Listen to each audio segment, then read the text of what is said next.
Assalamualaikum warahmatullahi wabarakatuh. Perkenalkan, nama saya Aisyah Nabila dari kelas 11 IPA 1 nomor absen 1. Pada kesempatan kali ini, saya akan membuat sebuah produk koloid untuk memenuhi tugas kimia sekaligus mengisi masa kuarantin nih. Sebelumnya, aku mau kasih tahu dulu apa sih definisi koloid itu. Jadi koloid itu adalah kondisi di mana di antara larutan dan juga suspensi. Apa sih beda larutan, koloid, dan suspensi?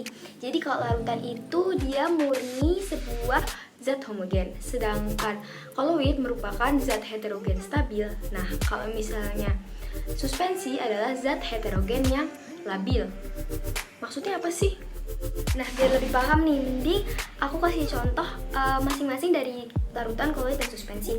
Misalnya kalau dari contoh dari larutan, kita punya sebuah sirup dan juga air. Kalau kita campurkan hasilnya bening kan, bisa kita lihat, bisa kita terawang. Jadi kita nggak bisa bedain mana sirup yang masih kental sama mana airnya. Mereka udah menjadi satu dan menjadi zat homogen. Sedangkan contoh dari koloid, contohnya nih ada susu. Misalnya kita punya susu bubuk, habis itu dilarutin di air panas. Lama-kelamaan susu itu kalau udah basi kan bakal gumpal dan kelihatan zat-zat lemaknya tuh di atas. Jadi kalau kita lihat secara kasat mata, itu kelihatannya seperti zat homogen yang sedang menyatu. Tapi kalau kita lihat secara mikroskopis, itu kelihatan bahwa adanya pisahan dari H2O dan juga protein-protein lemak. Nah, yang terakhir itu ada suspensi. Jadi suspensi itu benar-benar zat yang udah nggak bisa nyatu gitu loh. Benar-benar kayak aku sama kamu gitu, nggak bisa nyatu. Contohnya itu ada air sama pasir. Air sama pasir. Kalau misalnya dikocok, itu kita kayak ngelihat kalau itu suatu zat yang nyatu, tapi benar-benar kok ditaruh kita tuh bisa melihat perbedaan antara butir sama airnya tuh yang bisa. Juga ada contohnya itu air sama minyak kayak gitu. Tapi kalau air sama minyak kita bisa akalin kalau kita kasih deterjen, yaitu kayak ada penstabilnya, jadi mereka bisa agak menyebar dan menyatu gitu teman-teman. Oke teman-teman, jadi kan aku udah jelasin tuh apa sih perbedaan antara larutan, koloid, dan juga suspensi. Sekarang kita fokus ke koloidnya aja. Jadi koloid itu banyak jenisnya. Di antaranya ada koloid busa, busa padat, emulsi, emulsi padat, aerosol cair, sol padat, dan juga sol gel. Di sini aku mau buat produk sol gel berupa selai. Biasanya kalau kalian cari di internet tuh mesti keluar selai nanas. Tapi di sini aku mau bikin selai Oreo. Nah, contoh lain dari sol gel ini ada pati dalam air. Contohnya itu kayak lem kanji gitu, jadi tepung di dalam air maksudnya gitu ya. Habis itu ada juga Oreo dan juga puding. Jadi untuk tutorialnya, check it out.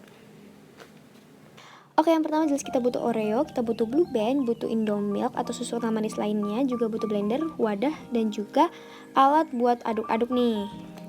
Oke teman-teman, jadi jelas yang pertama kita nyalain kompor dulu, kalau nggak panas tuh. Oke, nah sekarang kita masak. Kita tuang dulu mentega secukupnya aja. Oseng terus. Leleh. Nah ini kayak udah cukup nih. Matiin kompor, terus lama banget. Ya, tuang ke wadah.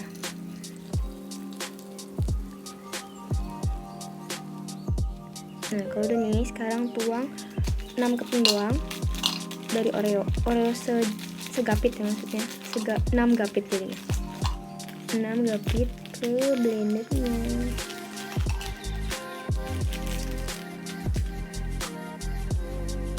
Nah tuang juga susu kental manis secukupnya, kira-kira 2 sendok makan lah.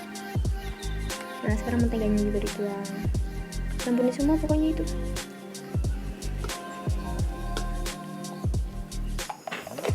Oke, jangan lupa ditutup dong, seret.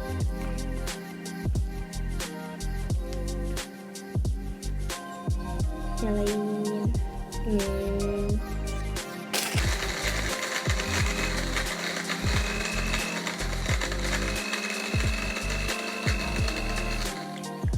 Nah, kalau kira-kira udah kelihatan dia udah nyampur rata, sekarang dimatiin ya. Terus kita buka.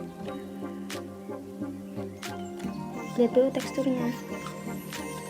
Kalau dirasa kurang kental, bisa kita tambahin lagi menteganya atau susu kental manisnya. Nah, punya aku udah cukup nih teksturnya. Sekarang kita mau pindahin ke wadah. Nah, tuh, dia tuh udah kayak nyatu, terus udah kental. Susah nih nunjukinnya pakai tangan satu. Nah, sekarang ini aku dibantuin sama adik aku. udah bisa kelihatan ya teksturnya. Nah setelah ini bisa dipakai buat di roti kayak gitu teman-teman, buat gantinya Nutella.